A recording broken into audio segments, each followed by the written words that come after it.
I think prior to going into chapter 5, or the fifth heaven, Enoch's testimony, I think it's important to establish how heaven receives testimony properly. And one good example we have is in Deuteronomy chapter 19. I'm going to turn there real quick. Deuteronomy 19 and verse 15 through 20. It's very familiar. It is my personal observation that people throw this principle and precept by the wayside at liberty when it serves them to help them get out of looking into matters that they find a little unnerving.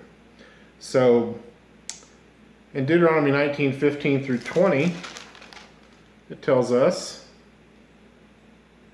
one witness shall not rise against a man concerning any iniquity or any sin that he commits. By the mouth of 2 or 3 witnesses the matter shall be established.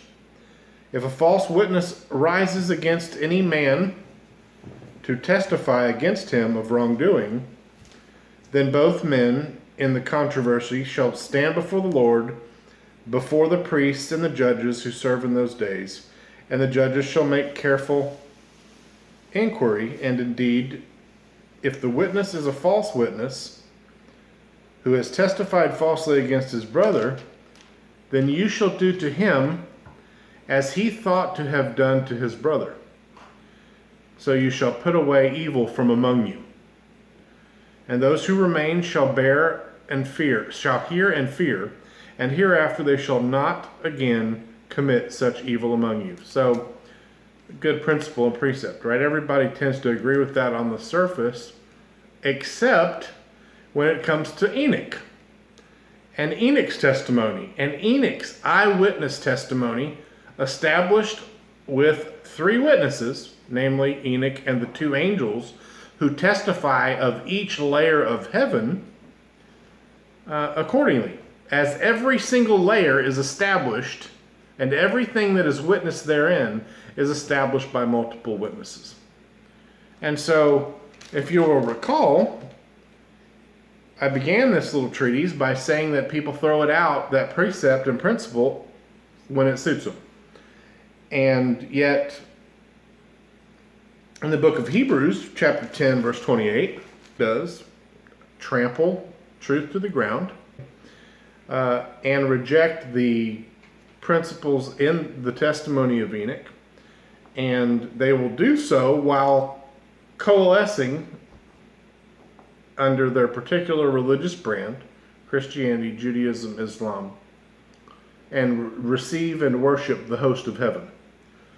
And second to no one, as it pertains to details regarding what is in the heavens, is the testimony of Enoch. There isn't better testimony as to what is in the heavens than that of what's in Enoch's testimony. Case in point, let us make man in our image. What's being discussed? Who is the us? Well, there are answers. It doesn't matter what I think or you think or hearsay, because anything that I could concoct would simply be hearsay. Me not being a first-hand witness. We don't look to the pen of the scribe to tell us that is making a ledger of hearsay. That doesn't cut it. Heaven doesn't receive that testimony. In fact, rejects it. Eyewitness testimony, first-hand testimony, is what heaven accepts. And again, that points us to the testimony in Enoch. Unless you've been taken to the left hand of God, seated next to Gabriel, sit down, shut up, and listen. Do not cast yourself, do not consider yourself to have arrived and not being in need of further instruction. Just because we don't want to look at things outside of what we call familiar sources.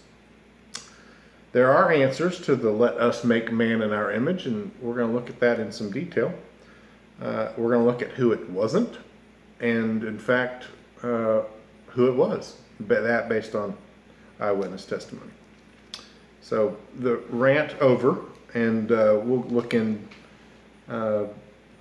Enoch's testimony regarding so here we are in chapter 18 in second Enoch, and this is of the taking of Enoch to the fifth heaven. We've gone through the first, second, third, and fourth, and this is what is on the fifth heaven. Some of the hashtags you can follow are hashtag other gods, hashtag strong delusion, hashtag host of heaven, hashtag armies of heaven, hashtag alien god.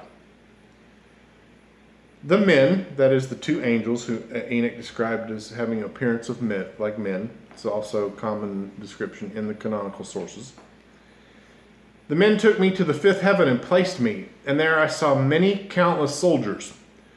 Hashtag host of heaven, mentioned in Jeremiah chapter 8. The word host meaning armies of heaven.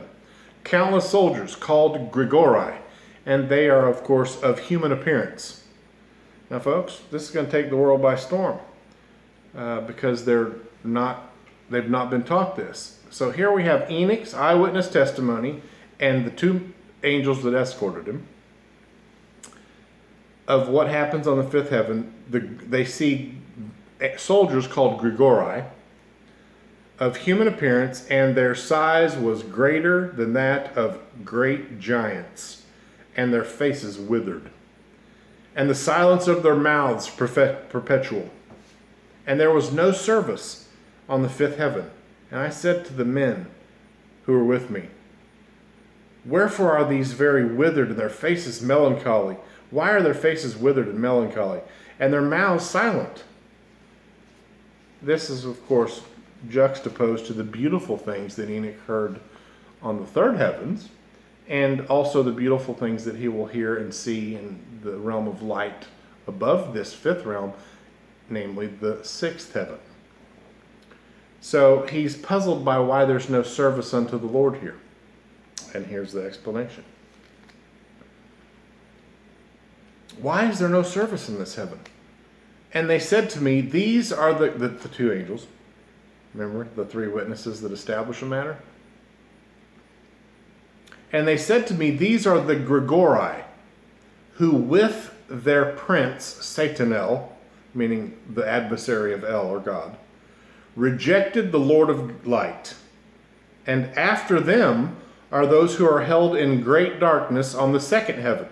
So just as Enoch, while he was on the second heaven, testified of what he would see later on the fifth heaven, now he's in the fifth heaven, and once again reminding us that what he sees in the fifth heaven with Satan and these gigantic giants, larger than any giants that have been on earth, they're also connected to what the rebels that are on the second heaven. So the rebel angels in the sixth heaven, or the fifth heaven, are also connected to the rebel angels in the second heaven. In between them is paradise in the third heaven, which is attested to in the canonical sources, as we've covered previously, and of course also in the he witnessed the sun and the moon on what he called the fourth heaven.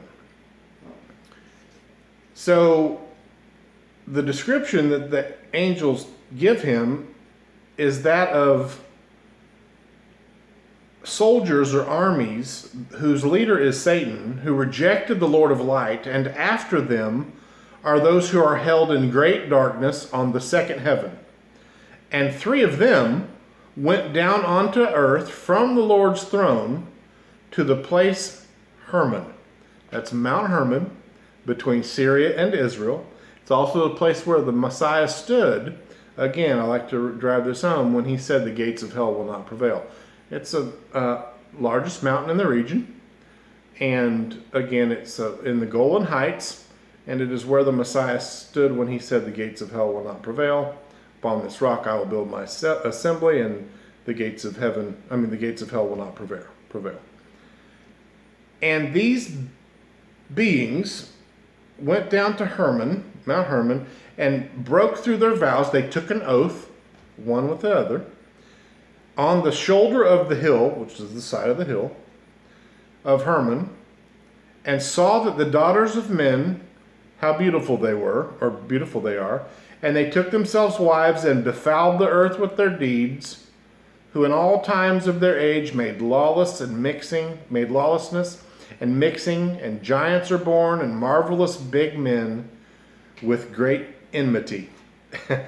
And as big as they were on earth, the ones that Enoch witnessed with the other angels with him were larger than those.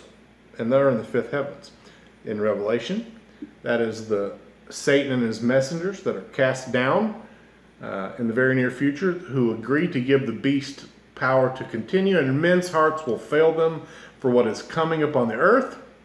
They will be in sheer terror because they have not been told in advance. And quite frankly, if you're not speaking about this now in a matter of firmness, you are complicit. You will bear blood libel, blood guilt, and that for not sounding the alarm. So because they did this thing there on Mount Hermon, God judged them with great judgment, and they weep for their brethren, and they will be punished on the Lord's great day. That's why it says in the future, right around the corner, when the adversary Satan is cast down from heaven to earth, he is wroth with anger, wrath, filled with anger, for he knows he hath but a short time, because he will be punished on the Lord's great day. He'll be bound in the heart of the earth for 1,000 years, and then at the end of that, loosed to be destroyed. And Enoch further says, and I said to the Grigori, they're on the fifth heaven, whose leader is Satan, I saw your brethren and their works, those who are on the second heaven, and their great torments, and I prayed for them, but the Lord has commanded them to be under the earth. This is where all the later underworld theology comes from, until the existing heaven and earth shall end forever. That's talking about the consummation of all things, and the new heaven and the new earth, and the restoration of all things. So the ones that were on the second heaven were confined to be imprisoned in the earth until the consummation of the age. And I said, wherefore do you wait, or why do you wait, brethren, and do not serve the Lord's face, and have not put on your services before the Lord's face, lest you anger your Lord utterly? Enoch's puzzled as to why they're not serving. Well, they were clearly with withered faces, covered in shame. I mean, parents, it's what your children do when they come out and their faces are downtrodden and you know that they've been up to something they shouldn't have been doing. Enoch instinctively saw that this was a problem. And they listened to my admonition. So they responded to Enoch and spoke to the four ranks of heaven. I assume that to be referencing the four angels mentioned elsewhere in the heaven that's higher than them. They're in the fifth. The rebels are confined to the fifth heaven here. And the holy angels are in heaven above that. 7 of them are in, oddly enough, the seventh heaven. Those are the 7 archangels mentioned in Revelation, which we'll no doubt talk about. Yes, they have names and offices and responsibilities. And if you've ever wondered who those 7 are, when all you're really largely given in your canonical sources are mentioned specifically are Gabriel and Michael in the book of Daniel, well, the other answers again are there, but they're in Enoch's testimony. Enoch's testimony, which precedes Daniel. And then the Grigori, let me back up. And they listened, that is, these rebels, listened to my admonition and spoke to the 4 ranks of in heaven above. And lo, as I stood with those 2 angels, 4 trumpets trumpeted together with a great voice, a great sounding. And then the Grigori broke into song with one voice, and their voice went up before the Lord, and it was pitiful, but affectingly.